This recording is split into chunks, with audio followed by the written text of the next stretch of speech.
हम ये कहते हैं कि आप, मैं इसमें नहीं कह रहा ये राजनीति है, आप अपने पत्ते खेलने के लिए स्वतंत्र हैं, आपके साथ अगर जनता है, आपके वोटर हैं, तो आप कुछ भी करिए। लेकिन मैं आपसे ये कहता हूं, जब आप एक चुनाव लड़ते हैं तब तो आप ऐसा राष्ट्रवाद और ये सब चर्चा करने लगते हैं। दूसरा चुनाव लड़ते हैं तो आप सीधे फॉरवर्ड बैकवर्ड, इतना इतना शार्प आपने डिवीजन किया था इस बार, फॉरवर्ड बैकवर्ड का नारा दे करके, अरे पिछड़े पिछड़े पिछड़े इतने संख्या भारी करने लगे। नहीं, और फिर नहीं, मैंने ये नहीं कहा था। मैंने ये कहा था कि जिसकी जितनी संख्या भारी उसकी उतनी हिस्सेदारी।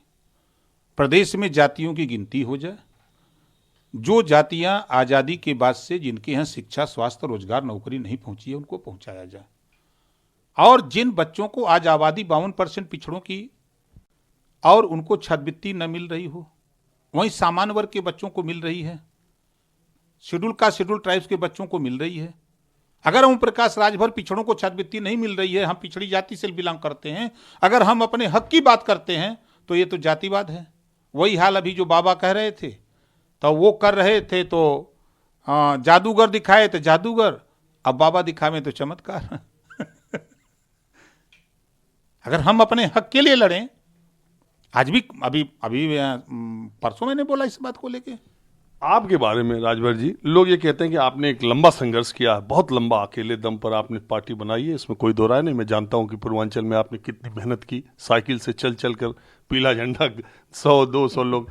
अब आप इस मुकाम पर पहुंच गए कि उत्तर प्रदेश की राजनीति में आपकी भूमिका महत्वपूर्ण है।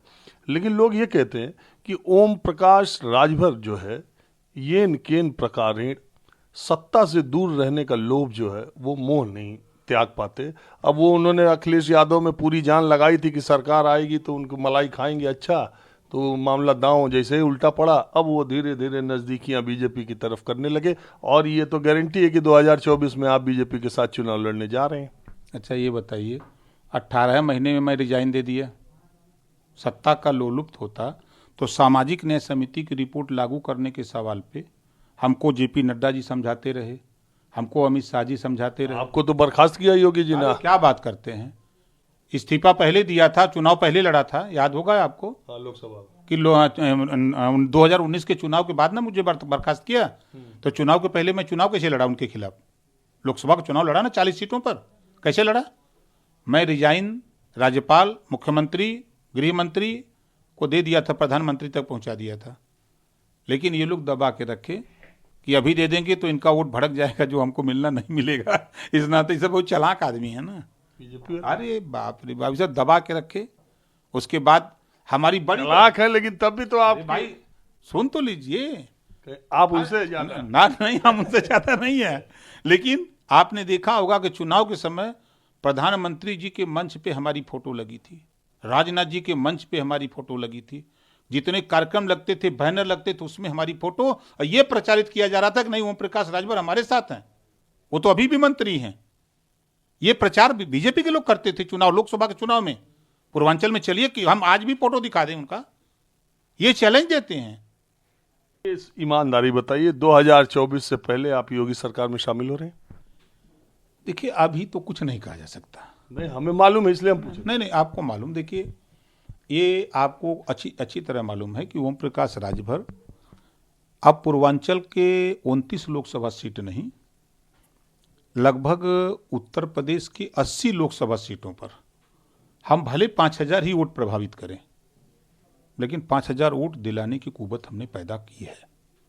हम 40 लोकसभा सीटें ऐसी तैयार किए हैं कि जहां हम 50,000, 40,000, 1 लाख, 1.5 लाख, 2 लाख, 2.5 लाख तक वोट हम किसी को चाहेंगे उसको दिलवा देंगे। ये जानकारी प्रदेश और देश की राजनीति करने वाले सभी लोगों को पता है। अभी कल मैं रोहतास में मीटिंग की है बिहार में। अभी बिहार में 27 अक्टूबर को हमने गांधी मैदान पटना में कार्यक्रम किया, आप जान रहे हैं। हम कटिहार में जाके मीटिंग कर रहे हैं, हम पूर्णिया जाके मीटिंग कर रहे हैं, मधेपुरा जाके मीटिंग कर रहे हैं, हम पश्चिमी चंपारण, पूर्वी चंपारण, बेतिया, नवादा, नालंदा, पटना मीटिंग कर रहे हैं। 4000, 5000, 6000, 10,000, 8,000, 2,000 लोग जुट रहे हैं। ओम प्रकाश के विचारों से जुट रहे हैं कि हमारे शकल को देख के आ रहे हैं। तो एक प्रभाव वहां भी हम अपना धीरे धीरे, जहां 40 सीटें हैं वहां भी धीरे धीरे जमा रहे हैं। लेकिन यूपी में इतना तो लोग मान गए हैं कि ओम प्रकाश राजभर जिधर जीत उधर। आपने देखा, आपने जिक्र किया कि बीजेपी 325 पहुंच गई थी, हमारे हटने के बाद 265 पर आ गई। अरे वो तो मैंने कह दिया कि आपकी वजह से समाजवादी पार्टी को फायदा हुआ, बीजेपी को, तो मैं कह रहा हूं जिसको ना मालूम। लेकिन मैं ये कह रहा हूं 2024 में राजभर, ओम प्रकाश राजभर फिर वही 2019 वाली जगह या 17 वाली जगह खड़े होंगे। नहीं, देखिए अभी तो हम आधी आबादी महिलाओं की है, हमने 4-5 मंडल में हमने महिला सम्मेलन किया, हम उनको समझा रहे हैं। अभी आपने देखा 1 महीने लगभग लगातार हम ये सावधान रथ यात्रा के माध्यम से पूरे प्रदेश में हम लोगों ने एक आंदोलन अपनी पार्टी का चलाया। हम जनता के बीच में जनता से ही जुटे रहते हैं और जनता को समझाते हैं कि भाई देखो, आपका हित हमारा हित, हम आपके लिए लड़ रहे हैं, आपका अहित न हो। लेकिन ओम प्रकाश जी, मैं अभी देखता हूँ, अभी आपने अनिल राजभर जो मंत्री हैं उनका बयान सुना होगा, आपके बेटे उनके खिलाफ लड़े थे, वो बीजेपी से जीते थे। बीजेपी ने पिछले 1-1.5 साल में या 2 साल में अनिल राजभर को एक बड़ा प्लेटफॉर्म दे के आपको किया। पूरी कोशिश की। देखिए, अभी उनका बयान भी आया कि आप सुहेल देव का पढ़े होंगे कि अपमान करते हैं। देखिए, एक होता है गौवा में कहावत है, जतिया डाह। एक जाति का नेता दूसरी जाति को, अपनी जाति के दूसरे नेता को पनपने नहीं देना चाहता है, वही नेता बन के रहना चाहता है।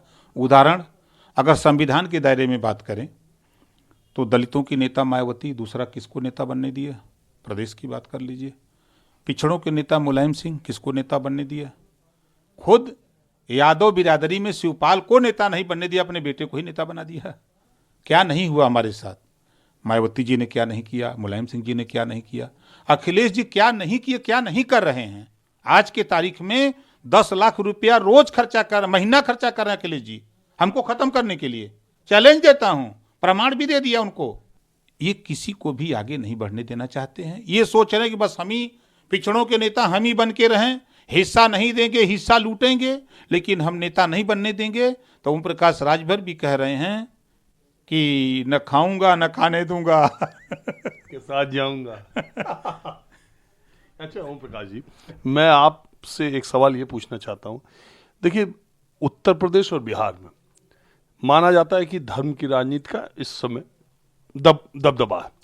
उसका तोड़ सिर्फ जाति की राजनीति है, यानी बैकवर्ड फॉरवर्ड अगर चुनाव हुआ उत्तर प्रदेश और बिहार में तो बीजेपी या मोदी को 2024 में टक्कर दी जा सकती है।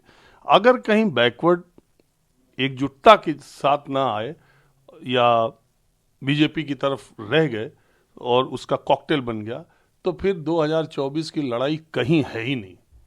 देखिए, मानते हैं? सच्चाई आपको बता दें, सत्ता में बैठे हुए लोग कहीं ना कहीं गलती कर बैठे हैं। वो उनको ईडी और सीबीआई का डर सता रहा है। अगर ऐसा नहीं है, सत्ता में चाहे सपा रही हो, बसपा रही हो, कांग्रेस रही, जो भी लोग रहे हैं, विरोध में जो लोग हैं, जो विपक्ष में लोग हैं, जो सरकार चला चुके लोग हैं, ये कहीं ना कहीं गलती कर चुके हैं। ईडी सीबीआई से डर रहे हैं। अरे आपने नहीं देखा कि खनन मामले में अखिलेश जी का नाम आया सामने, FIR तक की बात आई। अभी फाइल खोली रिवर गोमती फंड का, जिसमें अखिलेश जी का नाम छपा अखबारों में, तमाम हमने पढ़ा, आपने भी पढ़ा होगा। तो ये सब चीजें क्यों आ रही हैं? ओम प्रकाश राजभर भी तो 18 महीना मिनिस्टर था, क्यों नहीं नाम आता है कि इन्होंने भी गमन कर लिया? अगर हम गमन किए होते तो बीजेपी वाले हमको अपने जेल में कर दिए होते। ये है। तो ईडी और सीबीआई के डर से विपक्ष एकजुट हो ही नहीं सकता। ये हम देख रहे हैं ना। हम इस नाते कहते हैं कि जब पिछड़ों के, दलितों के हितैषी रहनुमा बनने वाले लोग, मायावती जी भी कहती हैं, अखिलेश जी भी कहते हैं, उधर लालू जी भी कहते हैं, नीतीश जी भी कहते हैं, तो ये एक जगह क्यों नहीं खड़े होते हैं? इसका मतलब कि ये पिछड़े दलितों के दुश्मन लोग हैं, हितैषी नहीं हैं। ये अगर एकजुट हो जाते, हमारे जैसे लोगों को मत सीट देते, हमको मत लेते साथ, तब भी इनके पास एक बड़ा वोट बैंक हो जाता और उत्तर प्रदेश की 80 सीटों में अच्छी खासी सीटें ये लोग जीत सकते हैं। लेकिन अगर अकेले अकेले लड़े तो जो आप कह रहे हैं वही होगा। नमस्कार, मैं हूं मानक गुप्ता। अगर आपको हमारा ये वीडियो पसंद आया हो तो इसे लाइक और शेयर जरूर करें और हां, हमें सब्सक्राइब और फॉलो करना ना भूलें ताकि आप देश और दुनिया की कोई खबर मिस ना करें। तो जुड़े रहिए हमारे साथ और देखते रहिए न्यूज़ 24।